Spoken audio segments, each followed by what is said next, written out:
नमस्कार दोस्तों, मैं विनोद वाकुल एक बार फिर से आप सभी का हमारे YouTube channel the study point पे स्वागत है। फ्रेंड्स, आज की वीडियो में अपन डिस्कस करने वाले हैं राजस्थान यूनिवर्सिटी में जो न्यू सेशन स्टार्ट हुआ है 2024-25, उसमें अपन देखने वाले हैं BA पार्ट फर्स्ट के जो स्टूडेंट हैं उनके सेमेस्टर फर्स्ट में कौन सी बुक चलती है, उसका सिलेबस क्या है, कितने यूनिटों में सिलेबस बांट रखा है, कितने क्वेश्चन आपके बड़े आते हैं।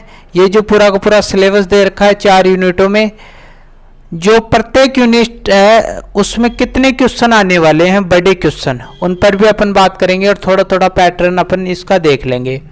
इसमें सिर्फ अपन सेमेस्टर फर्स्ट की बात करेंगे, सेमेस्टर सेकंड की बात अगली वीडियो में करेंगे। ये वीडियो सिर्फ सिलेबस की रहने वाली है। चाहे आप नॉन कॉलेज के स्टूडेंट हो चाहे रेगुलर कॉलेज के स्टूडेंट हो, दोनों के लिए इंपॉर्टेंट वीडियो होने वाली है, क्योंकि नॉन और रेगुलर स्टूडेंटों का सिलेबस, एग्जाम पैटर्न सब कुछ एक है।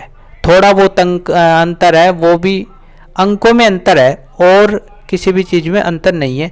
तो यदि चैनल पर नए हो तो चैनल को सब्सक्राइब करो, बेल आइकन को प्रेस करो, क्योंकि इस प्रकार की वीडियो मैं यहाँ पर लेकर आता रहता हूँ। तो आइए वीडियो को स्टार्ट करते हैं।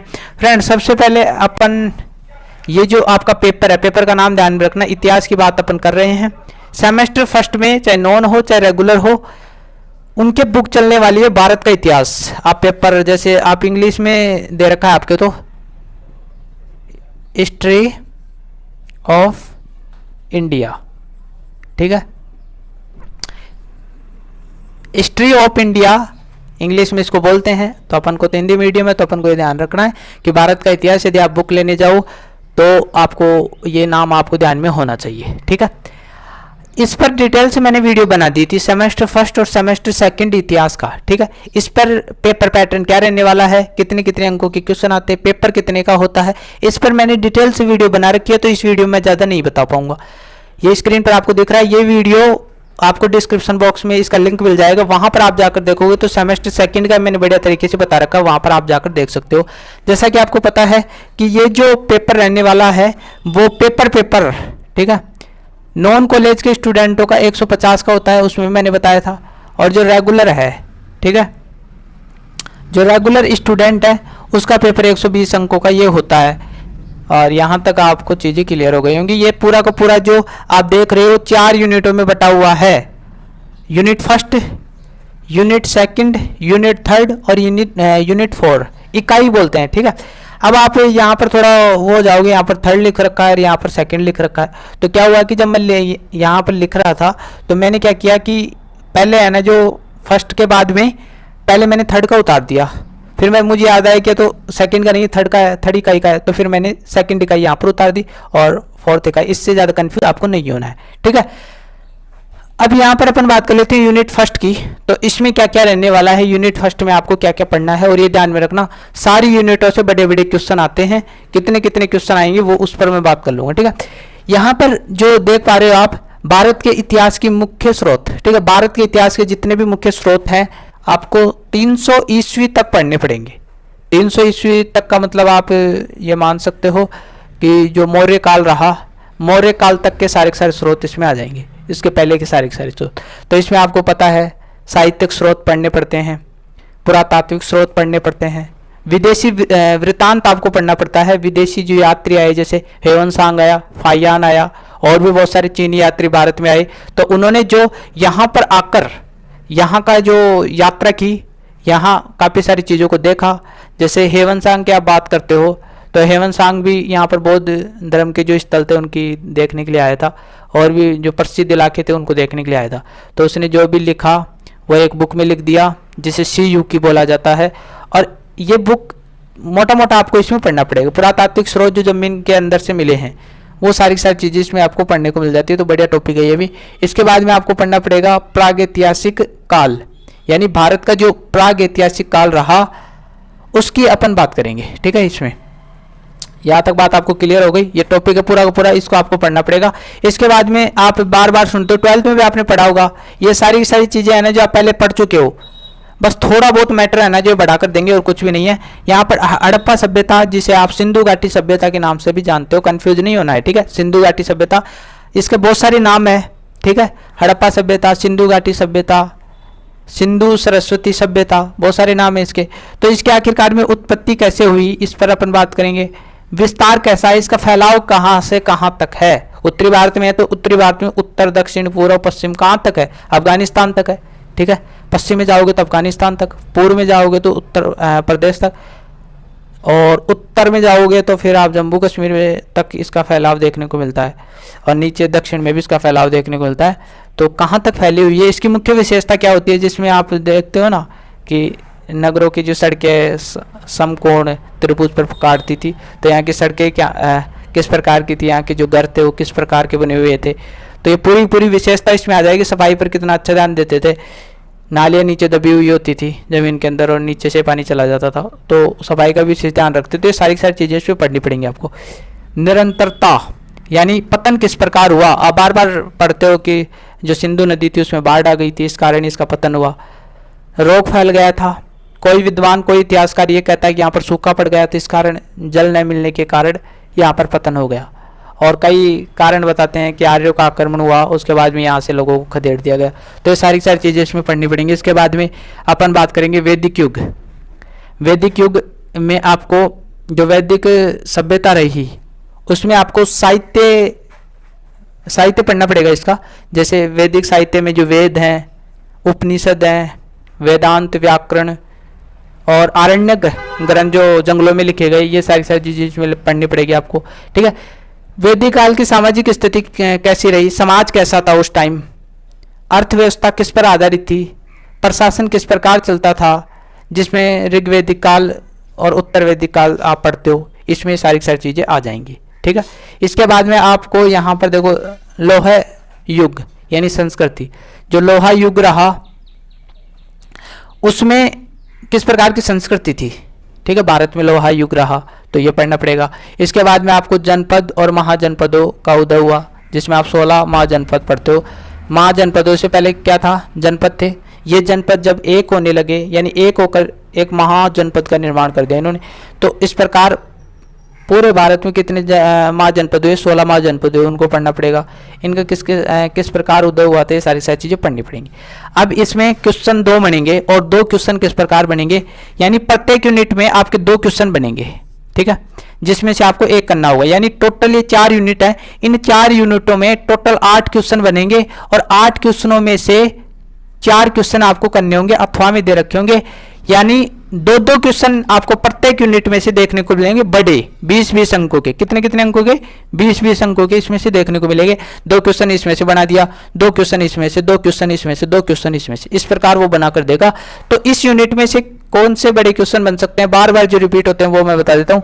एक तो एक क्वेश्चन रिपीट होता है, वेरी इंपॉर्टेंट है, ठीक है।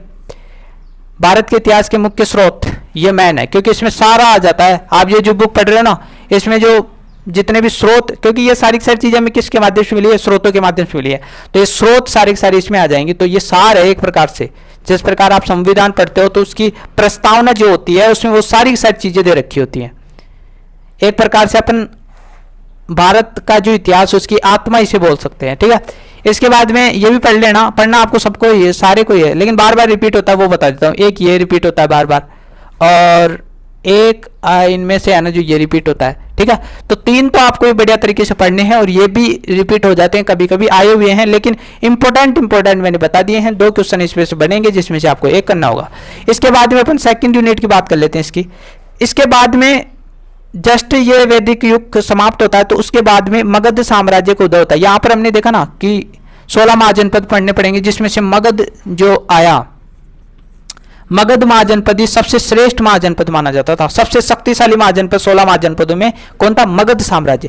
अब मगध साम्राज्य में सत्ता स्टार्ट हो जाएगी तो अपन को क्या पढ़ना है, नंदों तक मगध साम्राज्य, यानी जो नंदवंश रहा, नंदवंश तक यानी मगध साम्राज्य की स्थापना हुई। उसके बाद बहुत सारे शासकों ने उस पर राज्य किया, यानी जैसे बिंबिसार आप देख सकते हो, ठीक है, शिशुनाग वंश ये आए।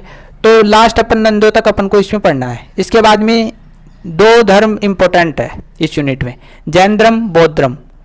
इनकी उत्पत्ति कैसे हुई, इनकी शिक्षाएं क्या हैं, देखने में तो आपको आप पढ़ोगे ना जब तो दोनों की साइमें भी लगेंगी, थोड़ा बहुत अंतर है इनमें, तो एक जैसे एक धर्म को आपने पढ़ लिया तो दूसरा बढ़िया तरीके से धर्म बढ़िया तरीके से समझ में आ जाएगा। इसके बाद में मौर्य साम्राज्य आ जाता है, यानी जैसे ही ये नंदवंश समाप्त होगा तो मौर्य साम्राज्य आ जाएगा। ठीक है, चंद्रगुप्त मौर्य ने नंदवंश का जो अंतिम शासक था घनानंद, उसको पराजित करके मौर्य साम्राज्य की नींव डाली थी। उसके बाद में मौर्य साम्राज्य स्टार्ट हो जाएगा। इसमें देखो स्रोत पढ़ने पड़ेंगे आपको, यानी मौर्य साम्राज्य की जानकारी के प्रमुख प्रमुख स्रोत क्या हैं, ये इसमें आपको पढ़ना पड़ेगा। इसके बाद में पहला शासक हुआ चंद्रगुप्त मौर्य, ये इस वजह से पढ़ना पड़ेगा।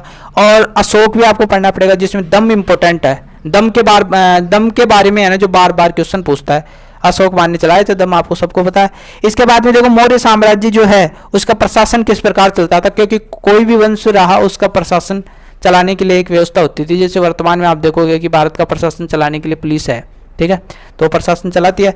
इसके बाद में देखो समाज, उस टाइम समाज कैसा था, कितने वर्णों में बटा हुआ था, सारी चीजें। कला, समाज में आप ये भी पढ़ना पड़ेगा कि महिलाओं की स्थिति कैसी थी, ये सारी चीजें पढ़नी पड़ेंगी। कला, ठीक है, कला के क्षेत्र में क्या क्या हुआ, ये सारी चीजें। और इसके बाद में पतन किस प्रकार हुआ है मौर्य साम्राज्य के, सारी चीजें आपको पढ़नी पड़ेगी। अब इसमें से अपन इंपोर्टेंट बात कर लेते हैं कि कौन कौन से क्वेश्चन, 2 क्वेश्चन इसमें से बनेंगे।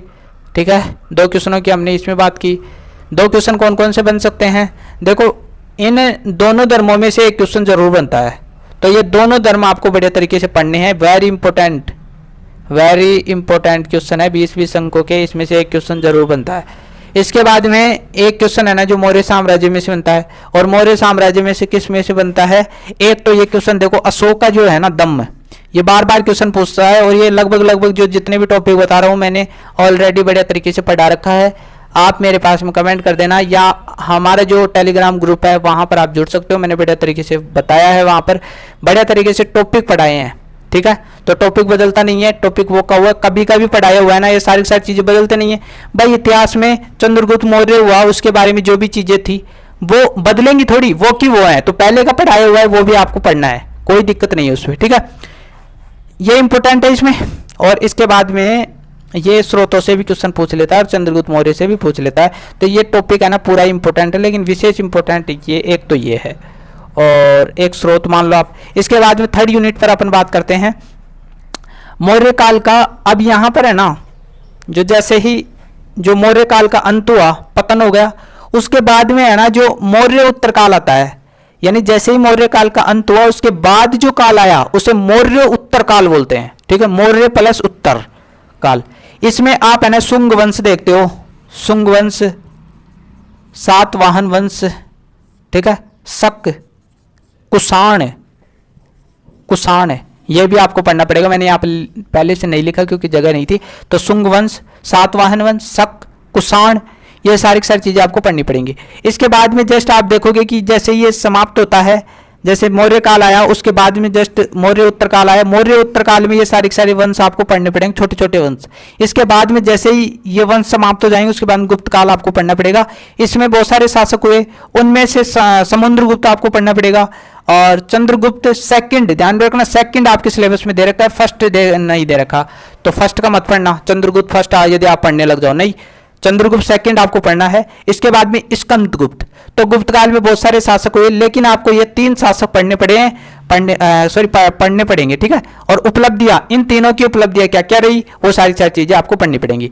अब इसके अंदर है ना और भी पढ़ना पड़ेगा सामाजिक स्थिति, उस टाइम गुप्त काल का समाज कैसा था, सामाजिक स्थिति, आर्थिक स्थिति पढ़नी पड़ेगी आपको, राजनीतिक स्थिति पढ़नी पड़ेगी। और एक इंपॉर्टेंट क्वेश्चन और बनता है, और वो इंपॉर्टेंट क्वेश्चन है इसका विज्ञान, कला और साहित्य के क्षेत्र में क्या क्या उन्नति हुई वो सारी चीजें पढ़नी पड़ेंगी। तो मैंने लिखा नहीं है, ये वेरी इंपॉर्टेंट क्वेश्चन है। अब है ना जो अपन ये देख लेते हैं कि किस यूनिट से कौन कौन से क्वेश्चन बन सकते हैं। तो इसमें भी दो क्वेश्चन बनेंगे बड़े, तो इसमें से कौन कौन से क्वेश्चन बन सकते हैं। एक तो गुप्त काल से बनता है, ये तो बार बार क्वेश्चन रिपीट होता है। ये इसको कैसे पूछते हैं, वो गुप्त काल एक स्वर्णिम काल था, यानी गुप्त काल का युग एक स्वर्ण युग था, ऐसा पूछते हैं। वो स्वर्ण युग क्यों रहा, क्योंकि विकास, कला और साहित्य के क्षेत्र में बहुत सारी उन्नति हुई। तो एक क्वेश्चन तो ये पूछते हैं इसमें से। और समुद्रगुप्त की विजय भी पूछ सकता है वो, चंद्रगुप्त द्वितीय के बारे में पूछ सकता है। तो ये सारी चीजें, या फिर सामाजिक, आर्थिक, राजनीतिक स्थिति क्वेश्चन बना सकता है। इसके बाद में लास्ट अपन देखते हैं यूनिट फोर्थ, यहाँ पर देखो हमने बात की कि यहाँ पर मौर्य साम्राज्य का जैसे ही अंत हुआ तो कौन सा युग आएगा, गुप्तोत्तर काल, यानी गुप्त काल के जो बाद का काल होता है उसे क्या बोलते हैं, गुप्तोत्तर। ठीक है, वर्धन वंश आपको पढ़ना पड़ेगा जिसमें हर्षवर्धन आपको देखने को मिलता है, हेवनसांग हर्षवर्धन के काल में आता है, तो ये हर्षवर्धन का इंपॉर्टेंट है। ठीक है, पूरा पूरा वंश ही पढ़ना पड़ेगा, इसमें कौन कौन से शासक हुए। इसके बाद में चालुक्य पल्लवों की उपलब्धियां, और इसके बाद में त्रिपक्षीय संघर्ष, ये इंपॉर्टेंट है, त्रिपक्षीय संघर्ष आपको पढ़ना पड़ेगा। इसके बाद में चोल की जो उपलब्धि हैं वो सारी सारी चीज़ें पढ़नी पड़ेंगी, तो इसमें सिर्फ 2 क्वेश्चन पूछे जाएंगे बड़े। और यहाँ पर इसमें इंपॉर्टेंट कौन कौन सी हैं, इंपॉर्टेंट एक तो ये है त्रिपक्षीय संघर्ष, ये इंपॉर्टेंट है। ठीक है, और इंपॉर्टेंट इसके अंदर हर्षवर्धन होगा। ठीक है, और चोल, ये भी इंपॉर्टेंट है, चोलों की उपलब्धियां जो रही वो सारी सारी चीज़ें आपको पढ़नी पड़ेंगी। तो 3 टॉपिक तो आपको पढ़ने पड़ेंगे बढ़िया तरीके से। कभी कभी पल्लवों से भी क्वेश्चन आए हुए हैं, वैसे तो सारा ही पढ़ना पड़ेगा आपको। ठीक है, इंपॉर्टेंट चीज़ें मैंने बता दी हैं। और एक इंपॉर्टेंट बात और है कि आपके 10 क्वेश्चन आते हैं, छोटे क्वेश्चन 2-2 अंकों के। ठीक है, वो 2-2 अंकों के क्वेश्चन भी इसमें से कवर हो जाएंगे। तो ये सारी चीज़ें पढ़ ली तो आपके छोटे क्वेश्चन भी हो जाएंगे, और आपको बड़े क्वेश्चनों पर ध्यान देना है, फिर छोटे क्वेश्चन अपने आप ही हो जाते हैं। वो शॉर्ट में पूछता है, जैसे हेवनसांग के बारे में पूछ लिया, लिख दिया हेवनसांग, जैसे फायान लिख दिया, फायान वो सिर्फ शब्द ही लिखता है, ऐसे लिखता है। अब फायान के बारे में आप क्या जानते हो, वो छोटा सा लिखना पड़ेगा, 2-3 लाइनों में लिखना पड़ेगा। तो इस प्रकार वो छोटे क्वेश्चन बनाकर देता है। तो फायान के बारे में आपने यहाँ पर पुरातात्विक जो विदेशी वृत्तांत पढ़ोगे इसके अंतर, तो उसमें वो कवर हो जाएगा। हेवनसांग लिख दिया तो हेवनसांग उसमें पढ़ोगे, तो बड़े क्वेश्चन आप क्लियर कर लो, बढ़िया तरीके से हो जाएगा काम। मिलते हैं नए वीडियो के साथ। जितने भी ये टॉपिक हैं वो मैंने बढ़िया तरीके से पढ़ा रखे हैं। मुझे लगता है कि आपको सारी चीज़ें समझ में आएंगी। यदि चैनल पर नए हो तो चैनल को सब्सक्राइब करो, बेल आइकन को प्रेस करो, क्योंकि इस प्रकार की वीडियो मैं यहाँ पर लेकर आता रहता हूँ। मिलते हैं नई वीडियो के साथ, तब तक के लिए थैंक यू।